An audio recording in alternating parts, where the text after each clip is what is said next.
Okay, so we were here in the biology class. We were here. Okay, so let us start. So in the previous class, we were studying about the concentration terms. Okay, Hamna, is my voice is audible to you? Yes, sir. Okay, let's start. So let's start. So we have here that there are the two types of cells we have. Okay, right now, and one is there are different types of conditions that we need to study is simply that is isotonic, hypertonic, and hypotonic conditions. Okay, so we need to study this one in detail. What is isotonic, what is hypotonic, and what is there are different conditions. Let's study. So first of all, this one is I can say that the cells are present here. Okay, and they are shrinked. Okay, in this condition you see that the cells are being shrinked. Okay, and in this condition you see that the cells are not, I mean, they are in their original positions. They are not shrinking, neither they are swelling. Okay, and in this condition you see that the cells are being swelled, and the water is coming out from the cell. They are being busted. Okay, they are being busted here. So we see that here that there are the different conditions here. We have the three different types of conditions. One is the hypertonic.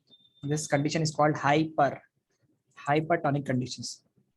We called it hypertonic conditions,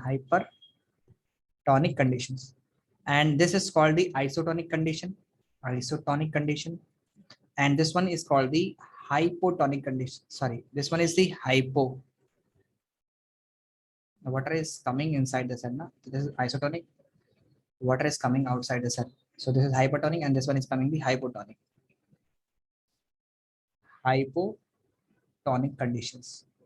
conditions. Okay, so let us study this one by one in detail. So what is hypotonic conditions? Actually, when we see that we have a concentration difference, there are the cells present here. Okay, some cells, let's suppose this is a cell and it is going to have some water content present. Okay, let's suppose this has a water concentration, and in the outside medium there's a large amount of water concentration is present, means more water content particle is present as comparison to inside, means there is a water deficiency, means I can say in this cell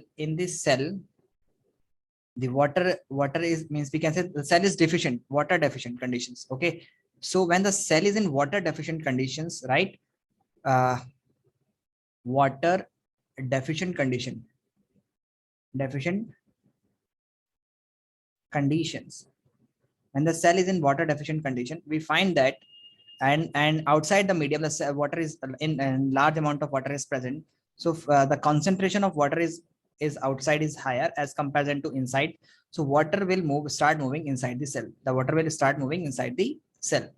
Okay, so this condition is called the hypotonic condition. What we called it? Hypotonic conditions.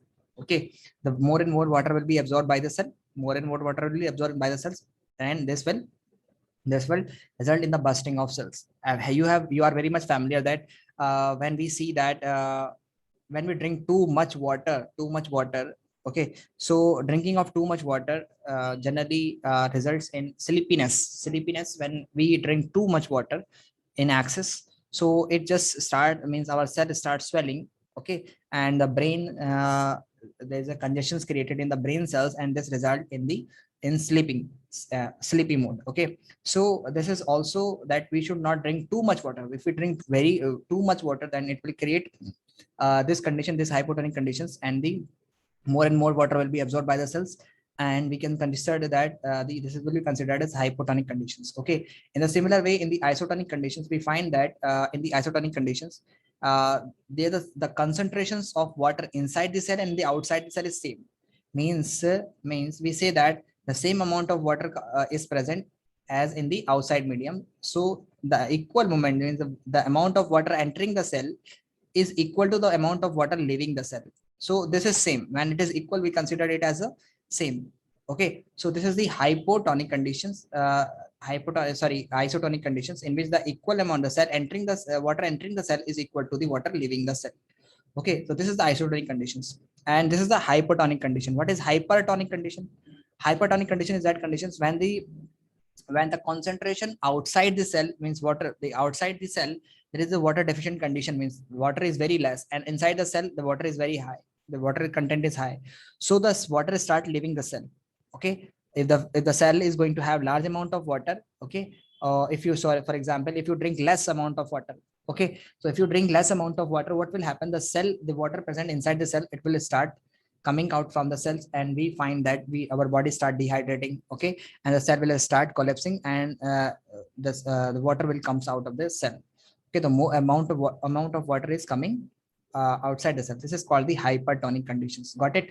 So hypertonic conditions, if we need to explain in more detail, so let me explain you here that, for example, if you are going to have, let's suppose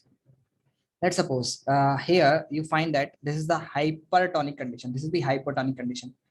Hypertonic conditions is simple, that water is living, means large amount of water particle is present inside the cell as comparison to outside. And this is not actually large amount of water. You cannot say that if I'm having, if I put the cell, this is a cell, this is a single cell which is very point size, and there is a large amount of water is present. So how can you say that this water is coming out of the cell? You see the water is large amount of water is present outside the cell. So why the water is coming? This cell is going to have only a drop of water, and there is a large amount of water is present, for example. So how can you say that the water is still coming out? This is not about the amount of water. I'm just saying, I'm using the term concentration. I'm using the term concentration. The term concentration I'm using. So what do you mean by the term concentration? Actually, you see here that there are some particles. For example, this is a cell. Okay, you find that the amount of water, if you take a drop, okay, if you take a drop or a water content sample from this cell, you find that there is 70% water is present and 30% salt is present. 30% salt is present. And when you take the sample from the outside medium, you find that in that water medium, you find that 90% is water present and just 10% is salt present. So which one is going to have more concentration of water? Tell me. Which one is going to have more concentration of water?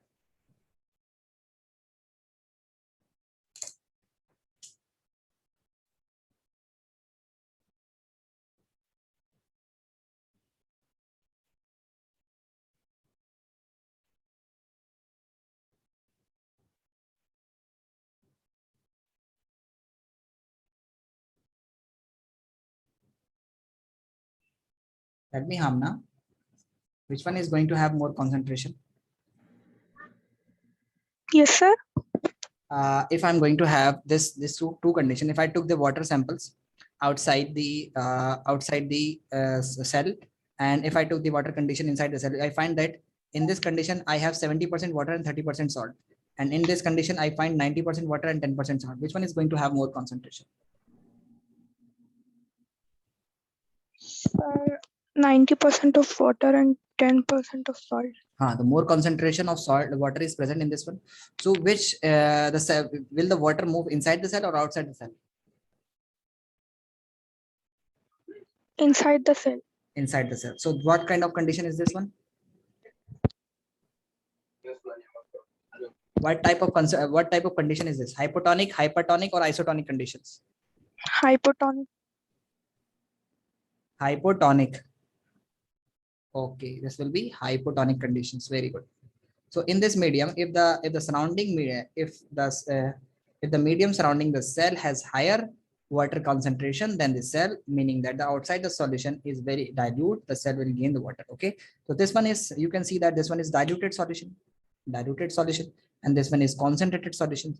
If I talk about the concentration solution, the concentration of the solution is more in this one, because more salt is present. Concentration we measure in terms of two types. We measure the concentration. If I'm talking about the concentration of solvent,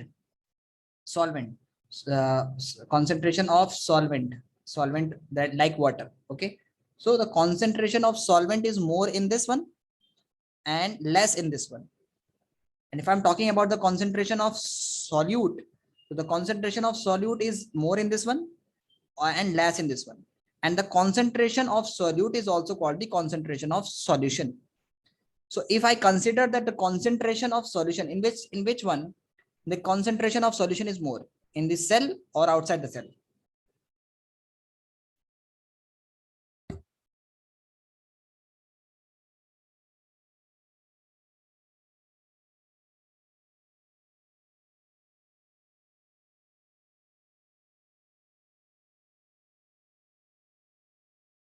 Do you think in which the concentration of the cell solution is more?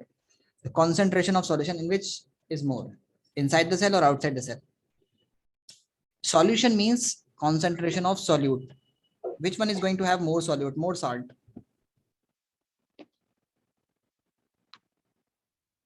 Sir, inside the cell. Inside the cell. And in which is the concentration of solution is more? Sorry, solvent is more? Outside the cell. Outside the cell. So we say that in the hypotonic solution, the water or the water moves from higher concentration of solvent to the lower concentration of solvent. Water move from higher concentration of solvent to the lower concentration of solvent. Okay, but in case if I'm talking about the concentration of solution, then the water moves from lower concentration of solution to the higher concentration of solution. Okay, so here is a lower concentration of solution and here is a higher concentration of solution. Got it? So let's move further. That is the hypertonic conditions. It is simple and easy that in the hypertonic conditions, if I say that I'm just creating here the hypertonic conditions. Hypertonic condition. Okay, so if I'm saying that if I took the sample inside the water, okay, and if there is 90% water present and 10% salt, and you find that if you take the sample outside, you find 50% water and 50% salt. So where the salt, which is going to have more concentration of solution? Which inside the cell or outside the cell? Which one is going to have more concentration of solution? Outside the cell. Outside the cell is going to have more concentration of solutions. Okay. Okay, very good. Okay, tell me which one is going to have, where does the water moves? Inside the cell or outside the cell? Outside the cell. Outside the cells. Okay. So if the medium has lower concentration of water. So here we have lower concentration of water medium outside the cell, and then the cell, the meaning that it is it is a very concentrated solution, means it is a very concentrated, this is a concentrated solution, concentrated solution.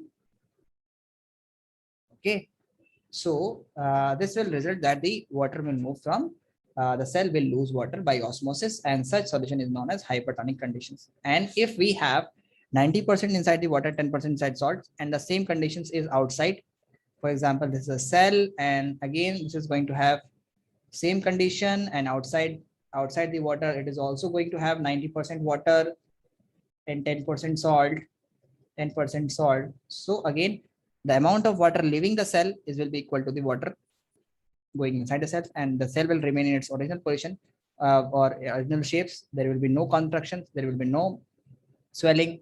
It will be same that if the medium has exactly the same water concentration as the cell, there will be no net movement of water across the cell membrane. Such solution is known as isotonic conditions or isotonic solutions. Got it, or is still having some doubt?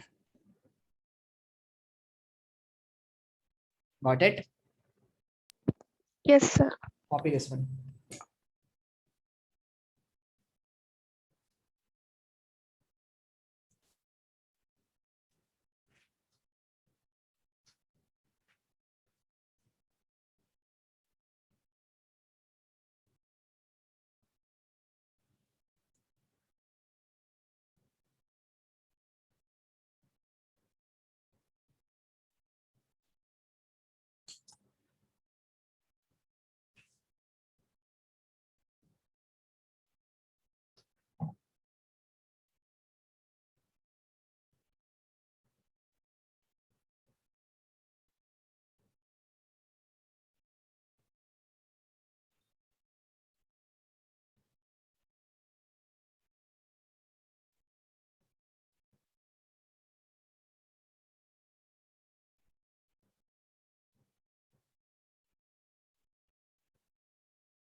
When you copy it, please let me know. Okay.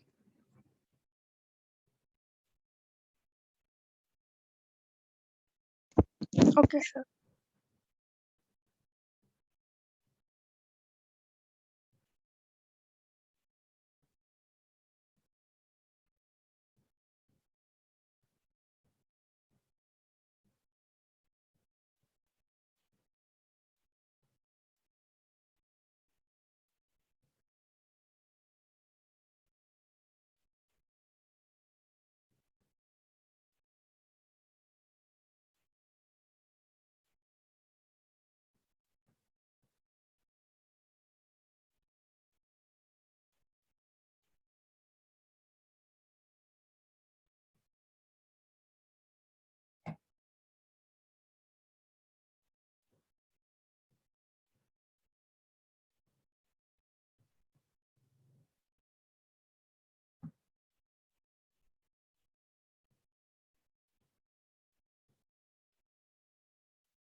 Done, Hamna?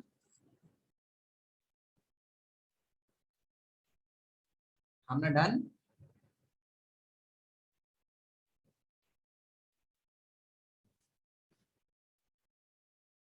Okay, tell me when you have done this. Okay.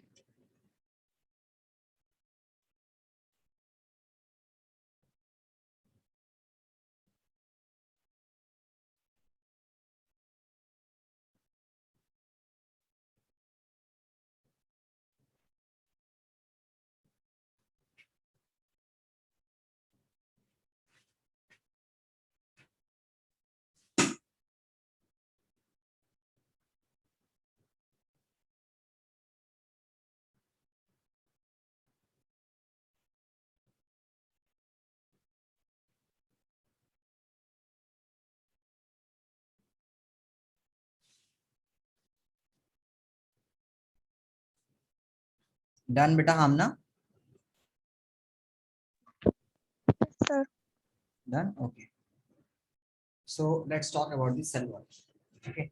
Our next topic is cell wall. What is actually the cell wall is? Cell wall is simply, we say that it is the outer membrane that is present only in the animal cells, or in some bacteria also cell wall is present. Okay.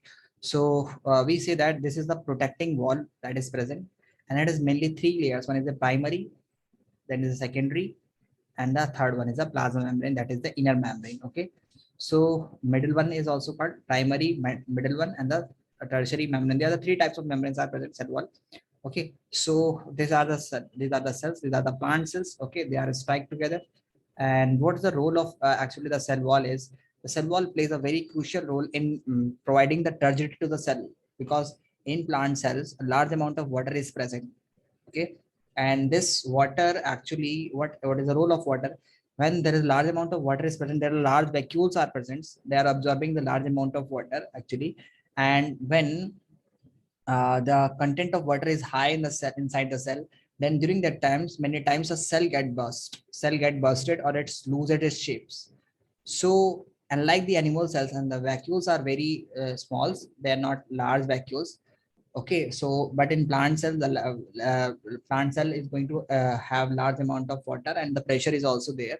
So to provide the turgidity, or we can say the provide the strength to the cell, that the cell will remain in its original shape or will not burst, the plant cell is going to have a special coating or covering over it, around it. We call it cell wall. Okay, and okay, got it. This cell wall. Some bacteria also have this cell wall. Okay, let's move further. What is cell wall? Cell wall, it is the outermost covering of the plant cell. Means it is the outermost covering of the plant cell, and some bacteria is also going to have some cell wall. It is absent in animal cell. We know that it is absent in animal cells. Cell is, we can say the cell wall is rigid. It is rigid, strong, thick, porous, and non-living structure. Means it is going to have rigid, strong, thick, and porous structures. Means the pores are present that will allow, it is not like the semi-permeable membrane, it's allow everything to enter and leave the cell. So it is porous, it is not semi-permeable or selectively permeable. We can say that it is going to check whether what is important in the cell or not. So it is porous, just the water or anything that is entering or leaving the cell, it is just simple. It does not have any special mechanism. So it is rigid. Why it is rigid? The role of rigidity is just to provide the shape of the cell. The second one is strong. It is not breakable, it is not easily breakable, or because it is providing the shape to the cell. And moreover, inside the cell of the plant cell, there is a large of water molecule is present that is providing a great pressure to this cell membrane. So if there is an outer membrane present here, this will act as a protective membrane. So if it get burst, that means, or if it break, if this layer got break or the cell wall got break easily, then the cell will ultimately collapse. So it is tough enough, or we can say that it is strong enough, that is not easily brokenable, or it does not break easily. So and it is non-living structure like the plasma membrane. It is made up of living material. So it is non-living material. Okay, and it is made up of, made up of cellulose in plants generally, cellulose and hemicellulose. Okay, moreover, the cell wall in fungi is, you will study in the, that the fungi are the another kingdom of the organism, or we can say that another kingdom. We have divided the organism, total organism, into 5 parts. Uh,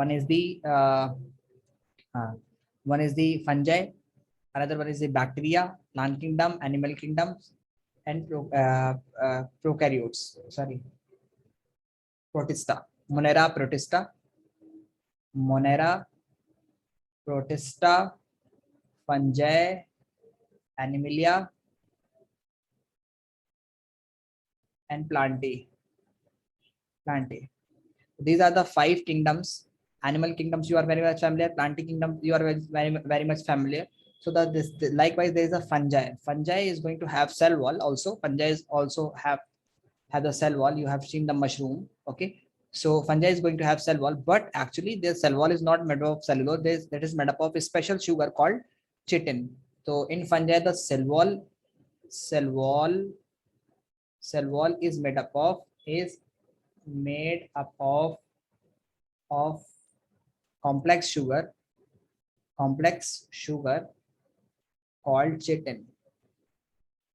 But in plants, it is made up of cellulose and hemicellulose.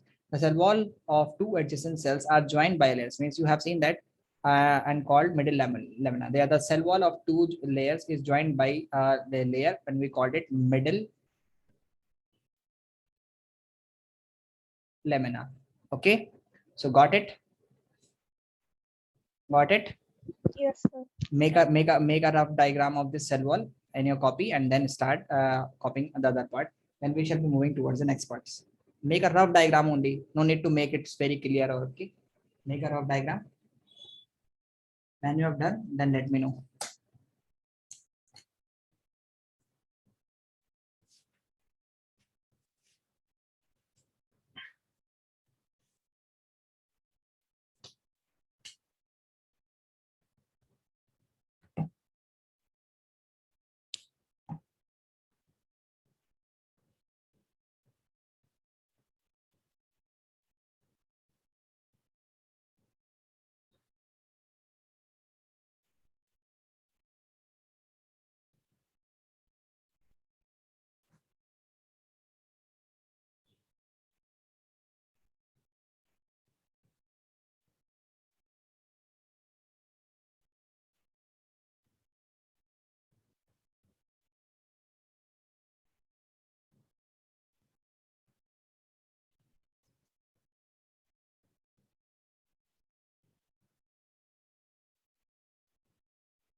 Done, sir.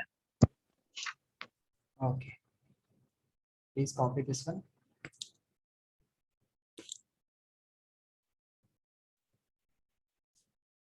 Anna, your parents belongs to India.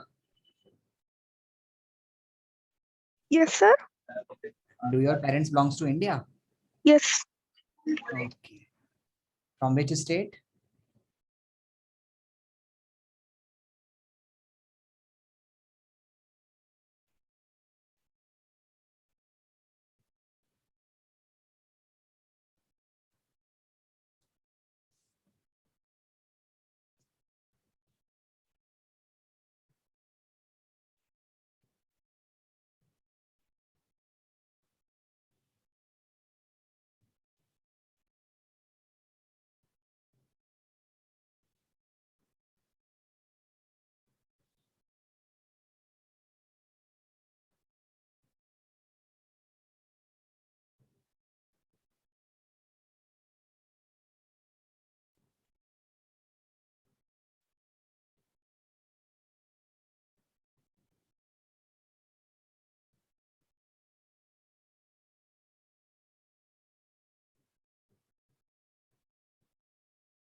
Done, sir.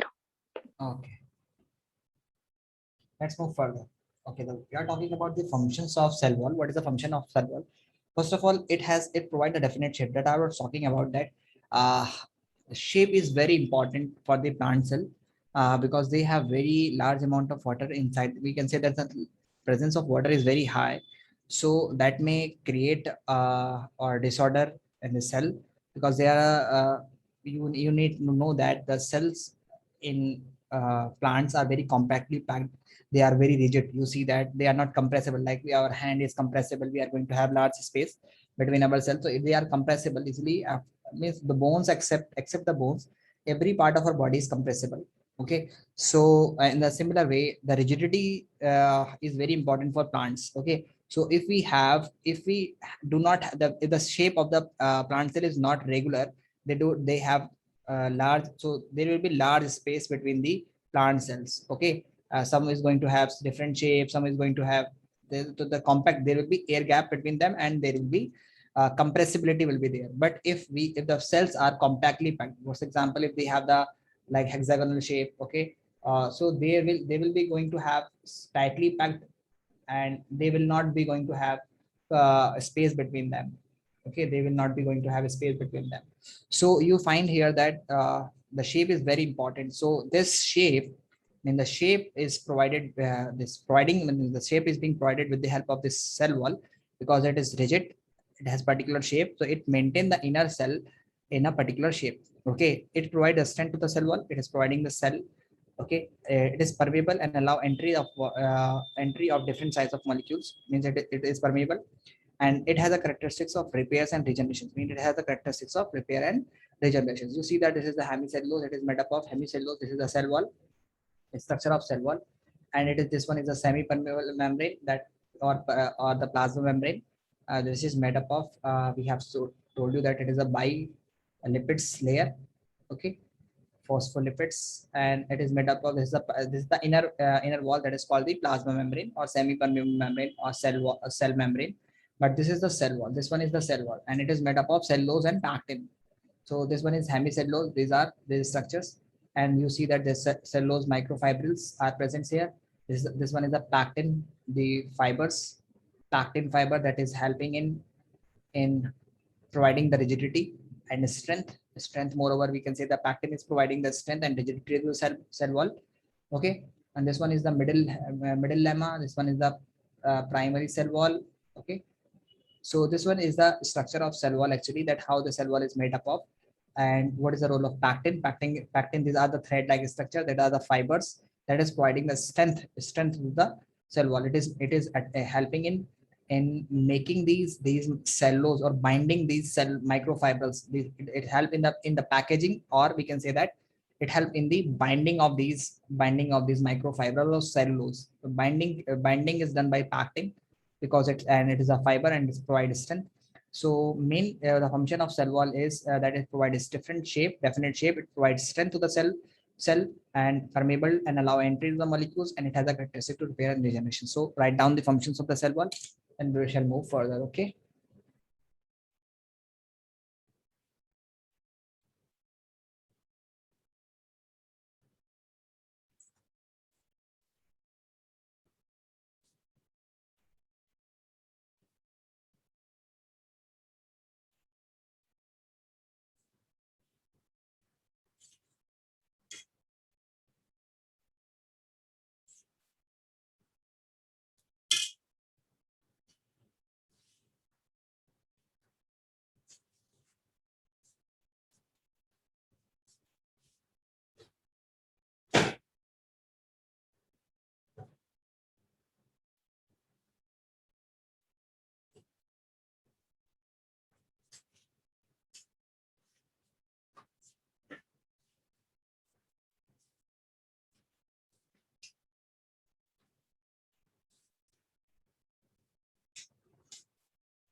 Done, sir. Okay. So let's move towards the next, that is the cytoplasm. Actually, what is cytoplasm? Cytoplasm was discovered by Koehler. Okay, Koehler, sorry.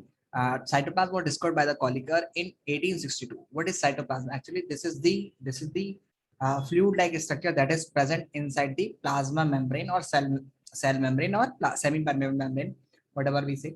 Okay, this we called it as a cytoplasm. So it was discovered by Koehler in 1862.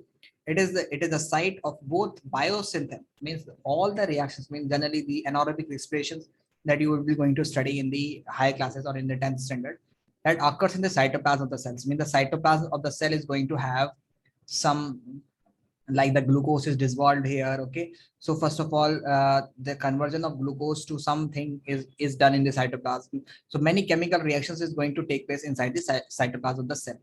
Okay, so I can say that it is a site of both biosynthesis and the catabolic pathways. Okay, it is a site, means cytoplasm, inside the cytoplasm of the cell there are certain biochemical reactions takes place. Okay, it is divided into two parts. We have divided it into two parts. One is the cystosol. Cystosol means aqueous soluble part, contain various fibrous protein forming the cytoskeleton. Means it is a fluid like structure, like aqueous part. Okay, that contain fibrous protein, means that contain fibrous. Means there are certain fibrous proteins are present inside the cytoplasm of the cell. Okay, fibrous protein forming a cytoskeleton. You means they form a cytoskeleton, like the skeleton will be there, and you have seen this one that this is around this one, you find that they are forming a balloon-like structure around the cell, around the nucleus. Okay, so you find that this is a this cycloskeleton. So this is forming a fibrous part. Okay, so this is attached, and this is like this portion is like this one, and or we can say that they are the fibrous part that is present. Okay, and aqueous part mainly containing the fibrous protein forming the cytoskeleton. Means they are forming the cytoskeleton. And next one is the cell organelle, that is the living part of the cell forming definite shape.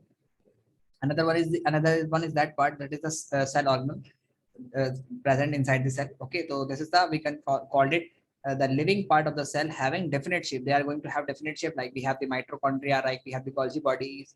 Okay, and function bounded by plasma membrane. Okay, so this is the site. We can say that cell organelle that we will going to study in detail. Every organelle we will going to study in the detail.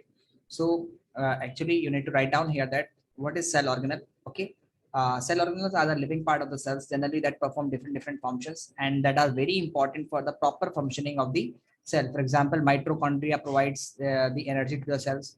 Lysosomes help in the removing of waste products or in the digestions.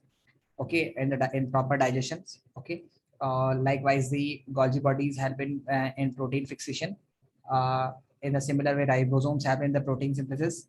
So there are the different types of function that cell organelles, there are different cell organelles are present and that perform different functions. So it is I can say that cell organelles, the living part of the cells having definite shape. They have the definite shape, structure. They have the structures and function bounded by plasma membrane, and they are going to have the function and bounded by plasma membrane. They are bounded with plasma membrane. For example, you see that these Golgi bodies are generally bonded with the plasma membrane. Uh, likewise this is the endoplasmic reticulum. This one is the Golgi bodies. Okay, so these are the Golgi bodies. They are all bonded with the plasma membrane. They are somewhere attached with the plasma membrane. Okay, so they are bonded with the plasma membrane and they have their particular functions. So they are called the cell organelle. Okay, these are the living part of the cell. Okay, got it? Got it? Yes, sir. Please copy it.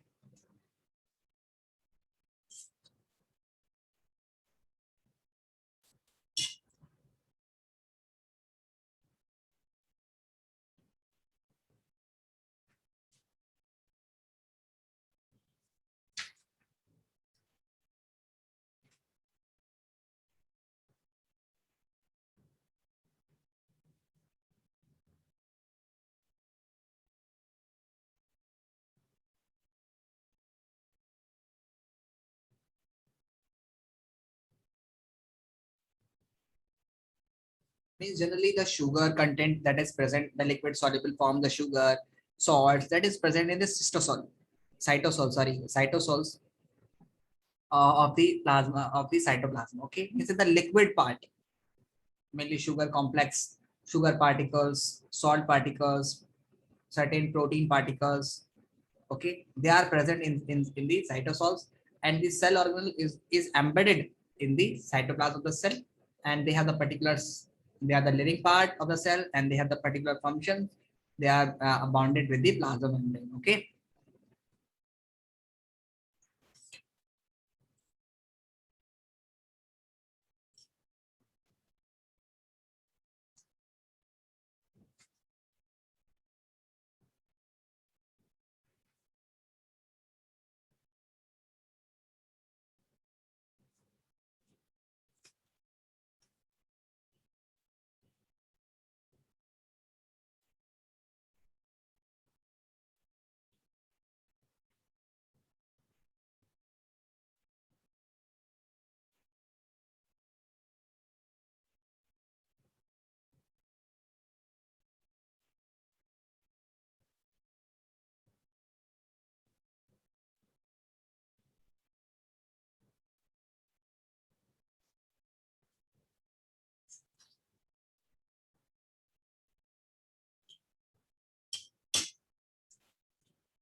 Done, sir.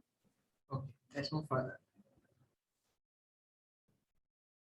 So there are two questions that how does first of all what is plasma, write a note on the plasma membrane. Okay, there are the two questions that in our NCRT. What is plasma membrane or cell membrane? So we can write that the plasma membrane or cell membrane is the membrane, the outer covering of the cell that separate the cell content from the external environment. You know very well that the plasma membrane is the membrane that separate the cell wall cell from the external environment.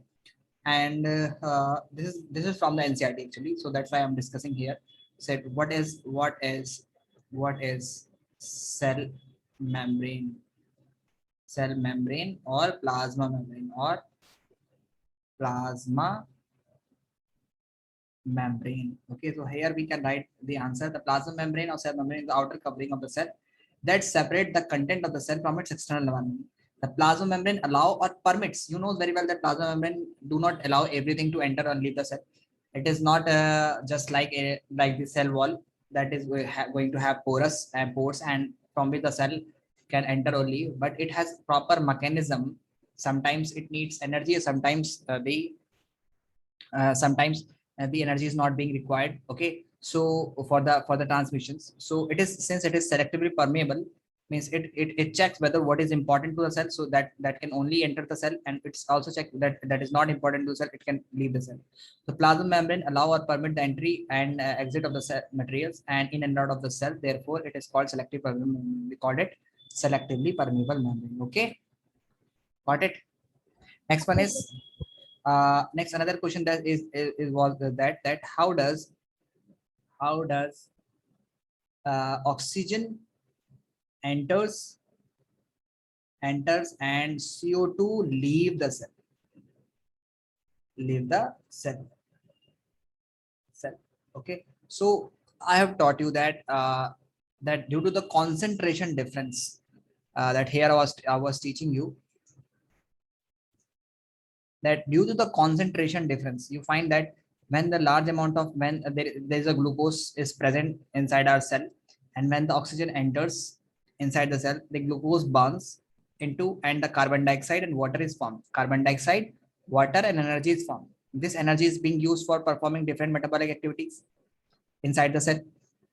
This water is used for maintaining the uh, for water is also used in for performing different functions and also maintain the regulations of okay. And the third one is carbon dioxide. So when this carbon dioxide, large amount of carbon dioxide will be there inside the cell, so there will be higher concentration of carbon dioxide inside the cell, and outside the cell, in the blood there will be no carbon dioxide present because blood carries only oxygen, it does not brings carbon dioxide. So it is bringing the oxygen and not bringing the carbon dioxide. So inside the cell the concentration of carbon dioxide molecule will be more, and since the concentration of carbon dioxide inside the cell is more, so it will simply diffuse through the membrane from this one to this region. So this one is simple, that the carbon dioxide move outside the cell just by concentration difference, by simple diffusion through the membranes. Here's the membrane, you see that this is the membrane. Where's the plasma membrane? This is the plasma membrane. There the carbon dioxide is present, and this carbon dioxide will simply diffuse through this phospholipids. These are the phospholipid molecules by layer. Okay, by phospholipid molecules.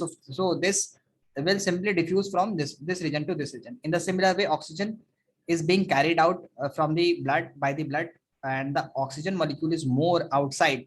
There is large amount of oxygen is present, but inside the cell there is no production of oxygen is taking place. So inside the cell there will be less amount of oxygen will be there. So since the concentration, or we can say the large amount of oxygen molecule is present outside the cell membrane, and inside the cell membrane there is low oxygen molecules are present, so the oxygen molecule will move from outside to inside due to the concentration difference. And this is by just simple diffusion. There is no osmosis, there is just simple diffusion. There is no semi permeable.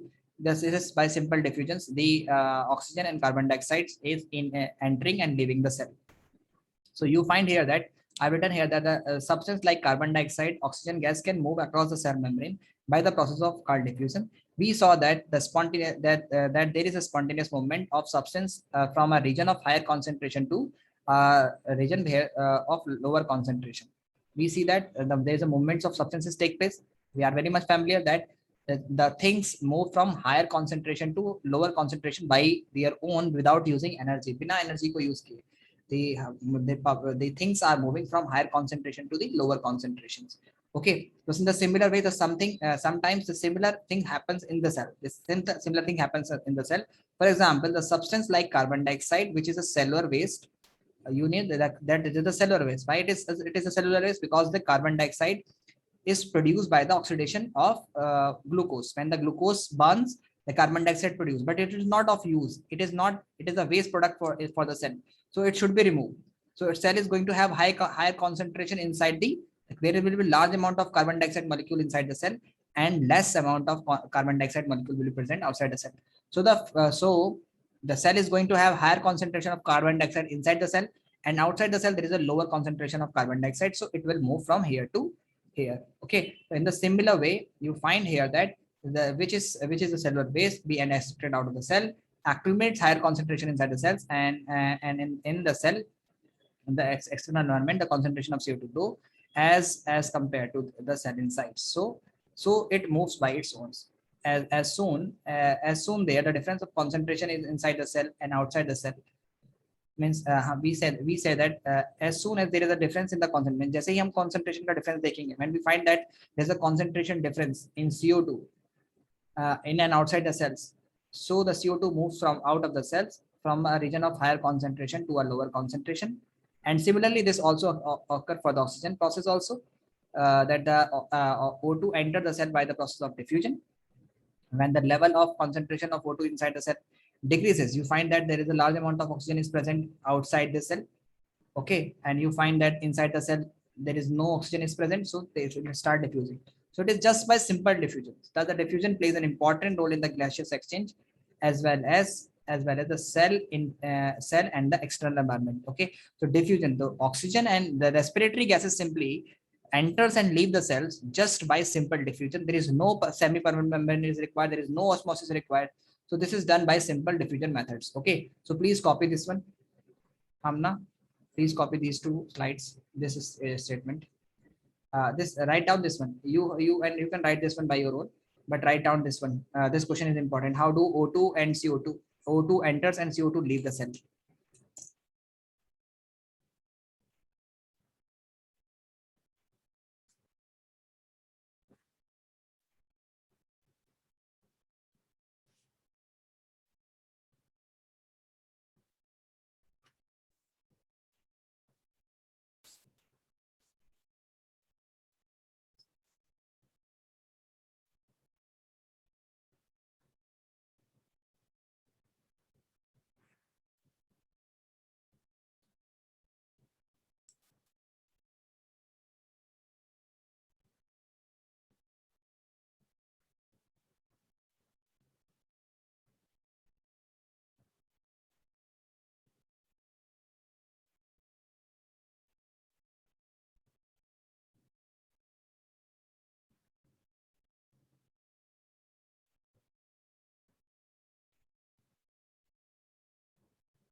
Done, sir.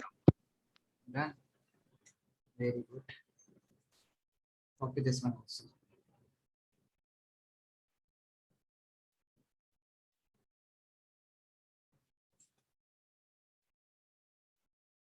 You have to keep in mind that you need to practice it own by own. Okay, so that I can say that there is no need to memorize thing. You can write in your own words. Okay, and this can be only achieved when you start practicing and writing the something in your own words. Then it will be more easy that you can explain everything. If the explanation is clear to you, then it will be more easier. Okay.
Done, sir. Okay, beta. So sometimes it is being asked that water, sorry, water, do the water also follow the law of reflection? Sorry, law of diffusions. Means that does the water also flows by diffusions? No. Actually, the waters have some aquaporins. There are some aquaporins are present inside the plasma membrane, and you see that these are the aquaporins. I'm going to make the raise this one. Okay, so that it will be clear to you. So these are the aquaporins actually. Okay, these are the aqua means water and porins means pores. The water does not comes in out of the cells because these are the, you find that uh, these are the hydrophobic, sorry, hydrophilic, and these are the hydrophobic means it has phobia, means it does not like water. This region does not like water, so it hates water, so it will not allow the water to enter from this region. Means uh, means water cannot comes from this region and moves to this region and comes inside. No, like the oxygen and carbon dioxide was coming from this region. No, there are certain special protein channels are present that will call them aquaporins. Aqua means water and porins means pores. Okay, so they are the some aquaporins spores are present. So water enter from this region, uh, and through these aquaporins, the water comes inside the cell. Okay, so these are the aquaporins, and there are some certain things that sometimes water do not require. There's a simple, I have taught you that there's a condition that the osmotic conditions, sorry, isotonic condition, hypertonic conditions. So if the water transportation depend on the concentrations of medium outside and inside the cell. If the concentration of solution, if the concentration of water is more outside the cell, the water will move inside the cell. If the concentration of water is less inside the cell, so the water, the concentration of water is more inside the cell, then it will move outside the cell. The movement of water molecule through such selective membrane is called osmosis. The movement of water across the plasma membrane is affected by the amount of substance dissolved in the water. Okay, that's the osmosis. Osmosis is the net diffusion of water across a selectively permeable membrane towards the higher concentration of solute to the lower concentration. I hope you understood this one. You can easily write this one. Okay.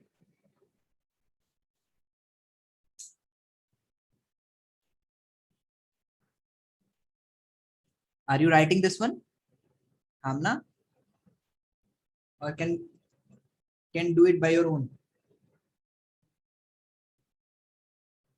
Amna, Yes, sir, I'm writing. writing. Okay, write it.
Done.